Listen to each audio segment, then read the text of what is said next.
नमस्कार, मैं हूं राज ठाकुर आपके साथ। आप देख रहे हैं अपना हिमाचल। बुलेटिन की शुरुआत करेंगे सियासी फिजाओं में गर्माहट पैदा होने की खबर के साथ। बीजेपी के उम्मीदवारों के नाम जारी करने के बाद ही दल बदल की राजनीति शुरू हुई। दल बदल के लिए जाने जाने वाले पंडित सुखराम ने एक बार फिर पाला बदल लिया। माना जा रहा है कि यह सब कुछ इस शर्त पर हुआ कि सुखराम के पोते आश्रय ही मंडी से कांग्रेस के प्रत्याशी होंगे। ये रिपोर्ट देखिए।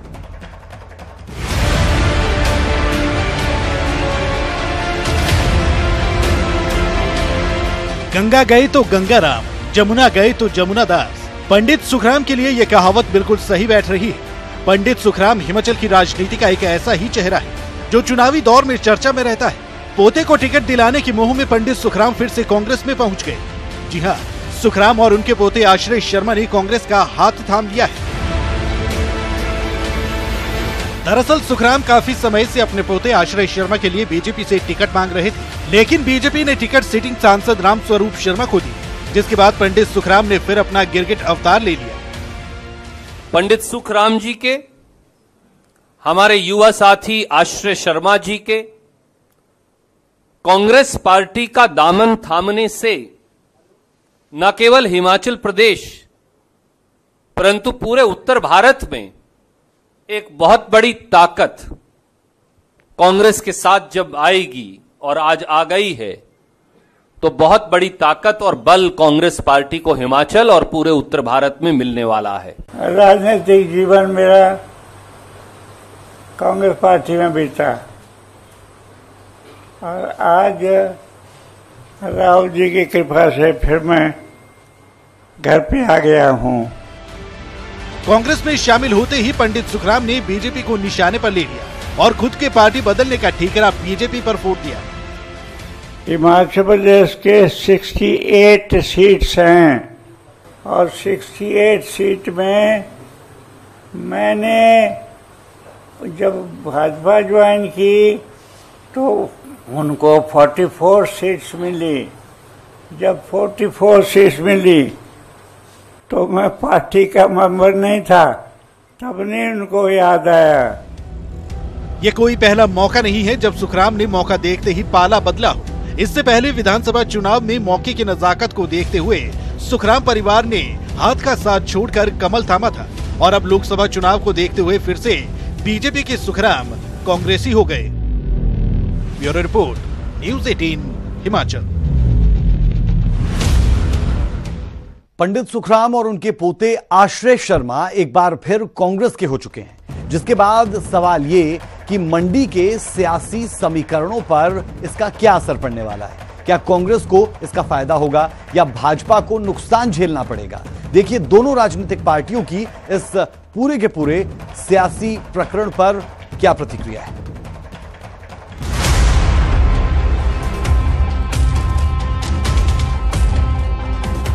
मंडी की सियासत के दिग्गज पंडित सुखराम एक बार फिर पाला बदलकर कांग्रेस के हो गए हैं। भाजपा से पोते के लिए टिकट मांगा था, लेकिन टिकट नहीं मिली तो पार्टी को अलविदा कहते देर नहीं लगाई। इसके बाद सियासी हलचल शुरू हो गई।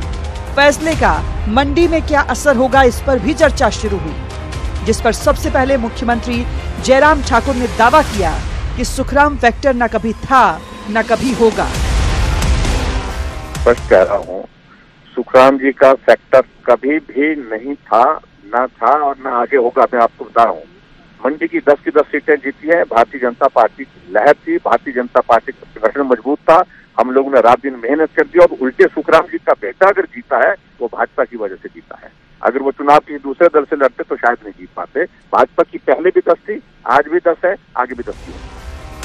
वहीं मुख्यमंत्री का कहना है कि अगर पंडित सुखराम के बेटे और जयराम सरकार में कैबिनेट मंत्री अनिल शर्मा इस्तीफा देंगे तो जरूर स्वीकार किया जाएगा। उनके विवेक पर भी है, ऐसी परिस्थिति निर्मित हमारी वजह से नहीं हुई, उनकी वजह से हुई है, उनके परिवार की वजह से हुई। इस पर उनको खुद निर्णय करना चाहिए। ठीक है, तो आप ये कह रहे हैं कि अगर उनकी तरफ से पेशकश होती है नैतिकता के आधार पर, तो सूबे के मुख्यमंत्री जयराम ठाकुर उस रेजिग्नेशन को एक्सेप्ट करेंगे? निश्चित रूप से अगर वो रेजिग्नेशन करेंगे तो उस रेजिग्नेशन को एक्सेप्ट करेंगे, और अगर वो कैंपेन में हिस्सा लेते तो then he goes from the membership. उधर शिक्षा मंत्री सुरेश भारद्वाज के मुताबिक पंडित सुखराम कभी भी भाजपा के सदस्य नहीं रहे हैं और आश्रय शर्मा का कोई वजूद नहीं है। हमारे प्रदेश अध्यक्ष ने जो है वो स्पष्ट रूप से बताया है कि पंडित सुखराम जी ने पार्टी में कभी जो है सदस्यता ग्रहण ही नहीं की है, तो इसलिए वो भारतीय जनता पार्टी के सदस्य नहीं रहे हैं। वो भारतीय जनता पार्टी के किसी कैंडिडेट को उनके पुत्र ने चुनाव लड़ा, उनका समर्थन करते रहे होंगे, बाकी हमारे किसी कैंडिडेट का समर्थन किया होगा, लेकिन वो भारतीय जनता पार्टी के सदस्य नहीं रहे हैं। आश्रय शर्मा का जो है वो उनका व्यक्तिगत तो अभी तक कोई भी वजूद नहीं है, केवल मात्र एक ही वजूद है कि वो पंडित सुखराम के पोते हैं और अनिल शर्मा जी के बेटे हैं। उधर घर वापसी पर धुर विरोधी वीरभद्र सिंह ने पंडित सुखराम का स्वागत किया है। हाईकमांड ने पंडित सुखराम को वापस कांग्रेस में दे दिया है और उनके परिवार के बारे में कुछ फैसले किए हैं, तो मैं उसकी आलोचना नहीं कर सकता। उनके आने से कुछ अच्छा असर तो होगा ही।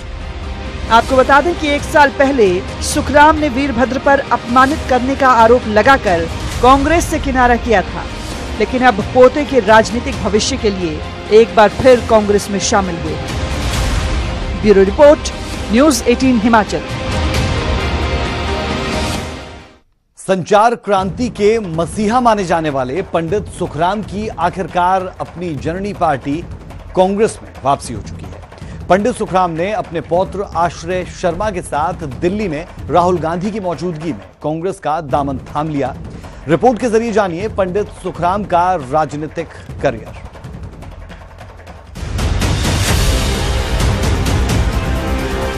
पंडित सुखराम की राजनीति तब से शुरू हुई है जब हिमाचल केंद्र शासित प्रदेश के रूप में जाना जाता था। पंडित सुखराम ने करियर की शुरुआत मंडी कोर्ट से बतौर अधिवक्ता की। 13 चुनाव जीत चुके पंडित सुखराम का अपना राजनीतिक जीवन 1962 में टेरिटोरियल काउंसिलिंग में सदस्य बनने के साथ शुरू हुआ। इसके बाद 1963 से 1984 तक लगातार मंडी विधानसभा का प्रतिनिधित्व किया। 1984 में पहली बार लोकसभा के सदस्य चुने गए और राजीव गांधी सरकार में जूनियर मंत्री बने। सुखराम केंद्रीय दूरसंचार राज्य मंत्री और रक्षा उत्पादन मंत्री रह चुके हैं। हिमाचल में पंडित सुखराम YS परमार, ठाकुर रामलाल, वीरभद्र सिंह और प्रोफेसर प्रेम कुमार धूमल सरकार में मंत्री रह चुके हैं। इनके पुत्र अनिल शर्मा जो वर्तमान सरकार में ऊर्जा मंत्री हैं, ये भी 4 चुनाव जीत चुके हैं। सुखराम दूरसंचार घोटाले में भी फंसे और मामला अभी भी सुप्रीम कोर्ट में विचाराधीन है। हिमाचल में कांग्रेस में रहते हुए पंडित सुखराम की वीरभद्र सिंह के साथ कभी नहीं बनी। सुखराम प्रदेश में अपना अलग जनाधार रखते हैं। कांग्रेस से जाने के बाद 1997 में पंडित सुखराम ने हिमाचल विकास कांग्रेस बनाई। इन्हीं के गठबंधन से तत्कालीन बीजेपी सरकार बनी। हालांकि उस वक्त कांग्रेस सिंगल लार्जेस्ट पार्टी थी, लेकिन पंडित सुखराम की शर्त थी कि वीरभद्र सिंह की जगह किसी और को सीएम बनाया जाए तो हिविका का समर्थन कांग्रेस को मिलेगा। संचार क्रांति के मसीहा माने जाने वाले पंडित सुखराम ने संचार मंत्री रहते हिमाचल के गांव-गांव में टेलीफोन पहुंचा दिए थे। हालांकि वे हिमाचल सीमेंट कारखाने के खिलाफ रहे हैं। दरअसल 2017 के विधानसभा चुनाव में पंडित सुखराम का पार्टी छोड़ने का प्रमुख कारण ये था कि राहुल गांधी की मंडी में हुई रैली में इन्हें नहीं बुलाया गया, मंच पर इन्हें आने नहीं दिया गया। हालांकि उस वक्त इनके पुत्र अनिल शर्मा वहां पर मौजूद थे। यहीं से कांग्रेस की नाराजगी शुरू हुई। वर्तमान जयराम सरकार में भी अनिल शर्मा की नाराजगी जगजाहिर हुई है। ऊर्जा मंत्री होने के बावजूद भी वे अपने विभाग में सहज नहीं थे और कई बार बिजली बोर्ड चेयरमैन के पद पर ACS स्तर के अधिकारी की नियुक्ति पर सवाल भी उठा चुके थे और काम न होने की बात भी कह चुके थे। पंडित सुखराम की राजनीति को लोग अवसरवादिता की राजनीति से भी जोड़ते हैं। बहरहाल अब फिर से पंडित सुखराम परिवार कांग्रेस का हाथ थाम चुका है। शिमला से प्रदीप ठाकुर, न्यूज़ 18 हिमाचल। कांग्रेस ज्वाइन करने के बाद आश्रय शर्मा का बड़ा बयान सामने आया। आश्रय शर्मा ने कहा कि आने वाले वक्त में अनिल शर्मा भी घर वापसी करेंगे और घर वापसी करके मन को तसल्ली भी मिल रही है, शांति भी मिल रही है और खुशी का भी आभास हो रहा है कि मेरे पिता ने जो पीछे विधानसभा के चुनाव था वो बीजेपी के सिंबल पे लड़ा है। कई सीमाओं से वो आज बंधे हुए हैं, पर मैं समझता हूँ कि उपयुक्त समय आने पे वो सही निर्णय लेंगे और घर वापसी वो भी बहुत जल्द करेंगे। तो बेटा कर रहा है पिता की घर वापसी की बात। उधर पिता और बेटे के कांग्रेस में शामिल होने के बाद अनिल शर्मा ने कहा कि अगर सरकार चाहेगी तो वो इस्तीफा तक दे देंगे, तो वो इसके लिए पूरे तरीके से तैयार हो चुके हैं। अनिल शर्मा जयराम सरकार में मंत्री है। अनिल शर्मा से खास बातचीत की हमारे संवाददाता वीरेंद्र भारद्वाज ने। पूर्व केंद्रीय संचार राज्य मंत्री पंडित सुखराम और उनके पोते आश्रय शर्मा ने विधिवत रूप से कांग्रेस पार्टी ज्वाइन कर ली है। इस वक्त हमारे साथ आश्रय शर्मा जी के पिता, राज्य सरकार में जो ऊर्जा मंत्री अनिल शर्मा जी, वो मौजूद हैं।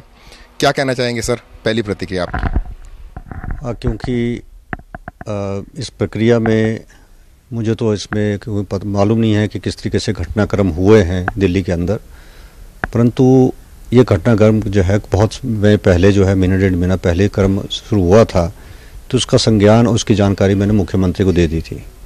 और कल से मुझे जब सूचनाओं के माध्यम से पता लगा कि इस तरह की घटनाक्रम चले हैं, तो मैंने प्रयास किया कि इस तरह की दोबारा से घटना ना हो। प्रयास किया अपने पिताजी से बात करने का, परंतु उन्होंने मन बना रखा था। और मन क्यों बना था इसका मैं जवाब नहीं दे पाऊँगा, क्योंकि जवाब वही दे पाएंगे। और उस मन के माध्यम से आज मैं भी कोशिश करता रहा कि इस तरह की बात ना हो। यदि मैं भारतीय जनता पार्टी में आया हूँ तो वो केवल आश्रय शर्मा ने मुझे जब है पिछले चुनाव के अंदर कहा कि हमने इस पार्टी में जाना, तो मैं भारतीय जनता पार्टी में आया था। तो आज ये घटनाक्रम हुआ है। पहले तो मैं मुबारकबाद देना चाहूँगा और धन्यवाद भी करना चाहूँगा कांग्रेस हाईकमांड का, जिन्होंने हमारे परिवार में जो है दोबारा से एक मंशा इच्छा प्रकट की है और विश्वास प्रकट किया है। बाकी एक बाप हूँ, बाप की नज़र से बेटे को शुभकामनाएं दे सकता हूँ। अगला अब आपका क्या स्टैंड रहेगा? आप अभी बीजेपी के विधायक हैं और राज्य सरकार में आप कैबिनेट मंत्री भी हैं, तो आपकी तरफ से अब आगे को क्या है? आप पार्टी में बने रहेंगे या आपका भी कोई फ्लक्चुएशन का है? नहीं, अभी तो देखो कि क्योंकि यहाँ पर मुझे विधानसभा के अंदर भारतीय जनता पार्टी के टिकट से ही चुनकर मेरे को जो है सरकार के अंदर भेजा गया था, और एक विश्वास मेरी जनता ने मुझे प्रकट किया था। और एक मेरा भी मन में थी कि हमारे ये मुख्यमंत्री जो हैं जो इस काम करेंगे, तो इससे मेरे चुनाव क्षेत्र के अंदर विकास के हम और काम कर पाएंगे। और इसलिए मुझे भारतीय जनता पार्टी में ही रहकर ये काम करवाना है। और जहाँ तक मुझे सरकार के अंदर की बात है, मैंने कह दिया है कि सरकार उचित समझे तो मुझे जो है जब भी कहेंगे मैं रिजाइन करके जो है सत्ता से बाहर, सरकार से बाहर चला जाऊंगा। ये अनिल शर्मा जी थे जिन्होंने न्यूज़ 18 के माध्यम से अपनी बात रखी, स्पष्ट तौर पर कहा कि प्रचार ये किसी के लिए नहीं करेंगे, क्योंकि एक तरफ बीजेपी होगी जिसके ये विधायक हैं और दूसरी तरफ जो है इनका बेटा होगा जो कांग्रेस पार्टी के टिकट पर चुनाव लड़ेंगे। लेकिन इतना इन्होंने जरूर कहा कि अगर सरकार चाहती है तो ये सत्ता से बाहर होने के लिए तैयार है, लेकिन एक भाजपा विधायक के नाते ये जनता की सेवा करते रहेंगे। न्यूज़ 18 हिमाचल के लिए मंडी से वीरेंद्र भारद्वाज। हिमाचल सरकार में कैबिनेट मंत्री अनिल शर्मा के पिता सुखराम और बेटे आश्रय के दल बदल की राजनीति की वजह से मुश्किलों में अनिल शर्मा फंसते दिख रहे हैं। इस पर हिमाचल के सीएम जयराम ठाकुर का कहना है कि देश में बहुत से परिवार ऐसे हैं जहां पर परिवार के अलग अलग सदस्य अलग अलग पार्टी की विचारधारा रखते हैं। उन्होंने कहा कि अनिल शर्मा को खुद निर्णय लेना है कि उन्हें क्या करना है, भाजपा के लिए प्रचार करना है या नहीं, या फिर कोई और निर्णय लेना है। पहले उनके निर्णय का इंतजार किया जाएगा और उसके बाद बाकी चीजें देखी जाएगी। जहां तक सरकार और संगठन के निर्णय की बात है, तो इस बारे में पहले पार्टी हाईकमान के साथ मंत्रणा की जाएगी और उसके बाद ही कुछ भी निर्णय लिया जाएगा। इसमें बहुत जगह है, परिवार के लोग अलग अलग पार्टियों में, उस दृष्टि से मैं अभी तक उसमें नहीं कहना चाहता हूं। लेकिन इतना जरूर है कि आखिरकार अगर ऐसा हो भी जाता है तो उनके विवेक पर है। विवेक पर जो है हम फिलहाल छोड़ देंगे। और आखिरकार मुझे पार्टी के वरिष्ठ नेतृत्व के साथ इस संदर्भ में बात करनी होगी। जो पार्टी का निर्णय होगा वो आपको भी और उनको भी बता देंगे। जयराम ठाकुर ने लगे हाथ पंडित सुखराम को खरी खरी भी सुना दी। उन्होंने कहा कि पंडित सुखराम ऐसा माहौल बनाने की कोशिश करते हैं जैसे कि हर सरकार उन्हीं के कारण बनती हो। उन्होंने कहा कि आज सुखराम का ये हाल है और साथ ही ये समझने की जरूरत है कि वो दौर अब समाप्त हो चुका है, खत्म हो चुका है और ये दौर नया है। मौजूदा दौर की राजनीति का पंडित सुखराम को लोकसभा चुनावों के परिणाम आने पर पता चल जाएगा।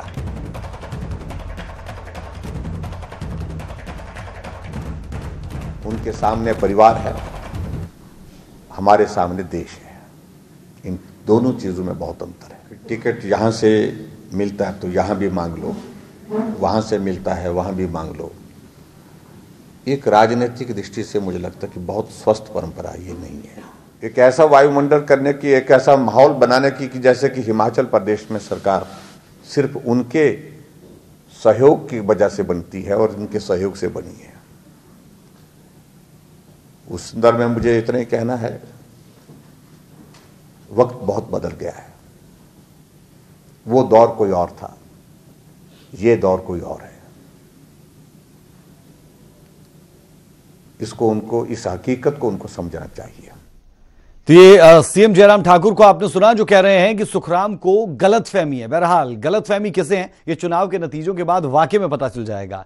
सीधे रुख करते हैं शिमला का। न्यूज़ 18 हिमाचल के संपादक डॉक्टर शशि भूषण शर्मा हमारे साथ है। शशि भूषण जी, जो आज के दिन की तस्वीर निकलती है वो कुछ यूं है कि एक तरफ सीएम जयराम ठाकुर कहते हैं कि खुद विवेक से फैसला करना होगा अनिल शर्मा को कि वो बीजेपी के लिए प्रचार करेंगे या नहीं, और दूसरी तरफ अनिल शर्मा से जब न्यूज़ 18 ने बात की तो वो कह रहे हैं कि वो बेटे के खिलाफ प्रचार नहीं कर सकते और बेटे के लिए भी प्रचार नहीं कर सकते। बिल्कुल, देखिए राज, मुख्यमंत्री ने जो स्टैंड लिया है, टफ स्टैंड लिया है, सख्त स्टैंड लिया है, आक्रामक स्टैंड लिया है, ये बनता भी था। राजनीति भी यही कहती है। मुख्यमंत्री लाचार तो नहीं महसूस कर सकते, वो कह भी नहीं सकते, एक पब्लिक में भी ये नहीं कह सकते कि साहब सुखराम जी के जाने से बहुत बड़ा घाटा हो गया या सुखराम परिवार के जाने से घाटा हो रहा है। उनको स्टैंड लेना ही पड़ेगा ताकि लोगों में भी मैसेज ठीक जाए उनकी पार्टी के लिए और पूरी सरकार के लिए, उनके मंत्रियों के लिए, उनके विधायकों के लिए, पूरे कार्यकर्ताओं के लिए। तो एक नया जोश भरना चाहते हैं कि वो लोगों को बताना चाहते हैं और अपने कार्यकर्ताओं को एकजुट रखना चाहते हैं कि पंडित सुखराम के जाने से कुछ नहीं हुआ। एक बात आप भी जानते हैं राज, के पंडित सुखराम का बहुत बड़ा रुतबा है। 13 चुनाव लगातार उन्होंने जीते, 4 चुनाव उनके बेटे अनिल शर्मा ने जीते, कैबिनेट मंत्री। तो एक बड़ा परिवार है, ऐसा नहीं है कि नुकसान नहीं होगा। कितना होगा ये लोग बताएंगे। तो मुख्यमंत्री का स्टैंड अपनी जगह है। जहां तक अनिल शर्मा की ऊहापोह की स्थिति है वो भी सबके सामने है। एक तरफ उनका बेटा है और एक तरफ उनकी पार्टी जिससे वो कुछ समय पहले, 1.25 साल 1.5 साल पहले आए थे और जिसमें वो फिर एक बार फिर से मंत्री है। तो कुल मिला के स्थिति बहुत ही अजीब सी है मंडी में। और कुल आगे चल के क्या होगा अनिल शर्मा। अच्छा, एक और बड़ी इंटरेस्टिंग बात राज ये है, एंटी डिफेक्शन लॉ, उससे बीजेपी भी बचना चाहती है। हो सकता है इस समय अनिल शर्मा भी बचना चाहेंगे, क्योंकि अगर बीजेपी उन्हें निकालती है तो फिर उनके ऊपर कैसे लॉ ये लागू होगा कि वो बीजेपी के सदस्य तो नहीं रहेंगे लेकिन विधानसभा में बने रहेंगे। अगर वो खुद इस्तीफा देते हैं तब सीट खाली होती है, या वो प्रचार करते हैं, प्रचार में जाते हैं, तब उन पे एंटी डिफेक्शन लॉ लग जाएगा। तो इस करके अनिल शर्मा का परिवार, अनिल शर्मा खुद अपने आप के ऑप्शंस को वे कर रहे हैं कि पहल कौन करे।